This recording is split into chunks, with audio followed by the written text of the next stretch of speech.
सूरज से धरती पर आ रहा महातूफान, जलकर भस्म हो सकते हैं सैटेलाइट, एक साथ गुल हो सकती है धरती की बिजली। धरती पर कोरोना का कोहराम है तो इस वक्त सूरज ने भी आग उगली है, ऐसी आग जो तूफान का रूप ले चुकी है। धरती की ओर 16 लाख किलोमीटर प्रति घंटे की रफ्तार से बढ़ रहा है। दुनिया भर के वैज्ञानिकों की चिंता बढ़ गई है। नासा वैज्ञानिकों ने कहा है कि सूरज की सतह से पैदा हुआ शक्तिशाली सौर तूफान 16,09,344 किलोमीटर प्रति घंटे की रफ्तार से पृथ्वी की तरफ बढ़ रहा है और सौर तूफान आज या कल किसी भी वक्त धरती से टकरा सकता है। इसकी स्पीड में और भी इजाफा हो सकता है। वैज्ञानिकों ने चेतावनी दी है कि इस तूफान के कारण सैटेलाइट सिग्नल्स में बाधा आ सकती है। विमानों की उड़ान, रेडियो सिग्नल, कम्युनिकेशन और मौसम पर भी इसका प्रभाव देखने को मिल सकता है। अगर ये महातूफान रिपीट होता है तो फिर धरती के हर शहर की बिजली भी गुल हो सकती है। वहीं spaceweather.com वेबसाइट के अनुसार सूरज के वायुमंडल में पैदा हुए इस सौर तूफान के कारण पृथ्वी के चुंबकीय क्षेत्र के प्रभुत्व वाले अंतरिक्ष का एक क्षेत्र में काफी प्रभाव देखने को मिल सकता है।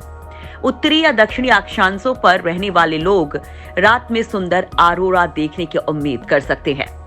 ध्रुवों के नजदीक आसमान में रात के समय दिखने वाली चमकीली रोशनी को ऑरोरा कहते हैं और सौर तूफान के कारण धरती का बाहरी वायुमंडल गर्मा सकता है, जिसका सीधा असर सैटेलाइट्स पर हो सकता है। इससे GPS navigation, mobile phone signal और सैटेलाइट टीवी में रुकावट पैदा हो सकती है। पावर लाइंस में करंट तेज हो सकती है, जिससे ट्रांसफॉर्मर्स भी उड़ सकते हैं। हालांकि आमतौर पर ऐसा कम ही होता है क्योंकि धरती का चुंबकीय क्षेत्र इसके खिलाफ सुरक्षा कवच का काम करता है। क्यों आता है सौर तूफान? सूर्य की सतह पर अचानक उठने वाली लपटों के कारण सौर हवाएं निकलती हैं, जिनको सोलर विंड कहते हैं। इसे कोरोनल मास इजेक्शन भी कहा जाता है। सौर तूफान के दौरान सबसे बड़ा खतरा उन तरंगों से होता है जो पृथ्वी की मैग्नेटिक फील्ड को नुकसान पहुंचा सकती हैं। यानी इससे हमारी धरती की इलेक्ट्रिकल ग्रिड्स खराब हो सकती हैं। सूर्य हर पल अंतरिक्ष में अरबों खरबों कण भेजता रहता है। सूर्य में जो विस्फोट और जो भी गतिविधियां होती हैं, उससे सूर्य का कई हजार टन मैटर अंतरिक्ष में रेडिएशन के तौर पर फेंक दिया जाता है। यह रेडिएशन बहुत खतरनाक होता है, जो आसपास के ग्रहों के वातावरण को तुरंत जलाकर खत्म कर देता है। यही कारण है कि शुक्र और बुध ग्रह पर शायद कभी जीवन हो ही नहीं सकता है। सूर्य से निकलने वाली सोलर विंड में अरबों खरबों एटॉमिक पार्टिकल्स होते हैं। जब ये पृथ्वी से टकराती हैं, तो वो पृथ्वी के मैग्नेटोस्फीयर यानी चुंबकीय क्षेत्र को प्रभावित करती हैं। मैग्नेटोस्फीयर पृथ्वी का चुंबकीय क्षेत्र है जो पृथ्वी की सौर कणों से रक्षा करता है। 1859 में हुआ बड़ा नुकसान। सोलर तूफान कितने खतरनाक हो सकते हैं, इसका नजारा साल 1859 में दुनिया देख चुकी है, जब एक शक्तिशाली सौर तूफान आया था।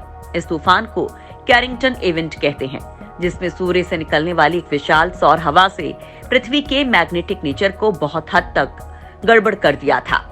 इस सौर हवा ने उस समय पृथ्वी के मैग्नेटोस्फीयर से लेकर धरती पर तमाम तरह के बिजली के उपकरण खराब कर दिए थे। ये घटना इतनी शक्तिशाली थी कि इसकी चमक कई दिनों तक पृथ्वी पर कई जगहों पर देखी गई थी। उस समय लोगों के पास ज्यादा इलेक्ट्रॉनिक गैजेट्स नहीं होते थे।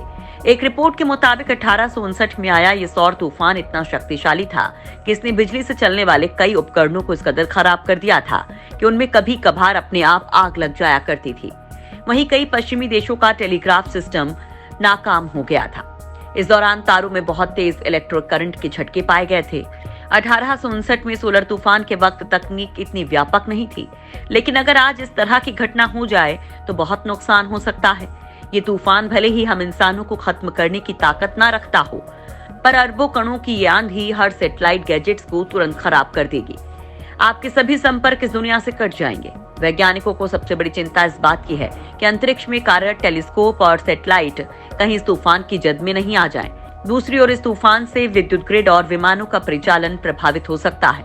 इसके अलावा एक अंदेशा ओजोन परत को लेकर होने वाले नुकसान की भी है।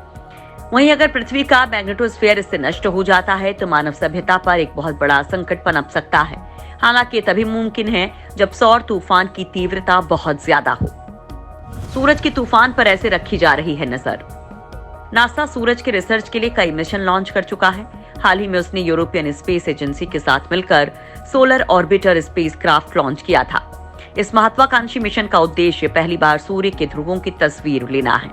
नासा के मुताबिक ये स्पेसक्राफ्ट अपने तमाम उपकरणों और एंटीना को तैनात करने के बाद धरती पर लगातार डेटा भेज रहा है। सोलर ऑर्बिटर पर बेहद शानदार कैमरे लगे हैं जो सूर्य के ध्रुवों की पहली बार तस्वीर मुहैया करा रहे हैं।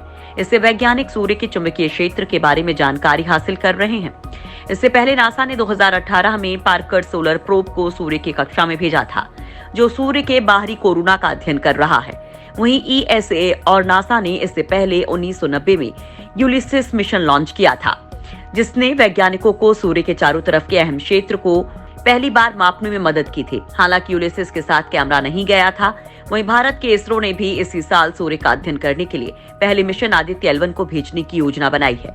वहीं नासा का कहना है कि वो सौर तूफान के अध्ययनों के लिए 6 क्यूबसैट प्रक्षेपित करेगा। ये 6 सैटेलाइट पृथ्वी की भू स्थिर कक्षा यानी जियो स्टेशनरी ऑर्बिट में जाकर काम करेंगे।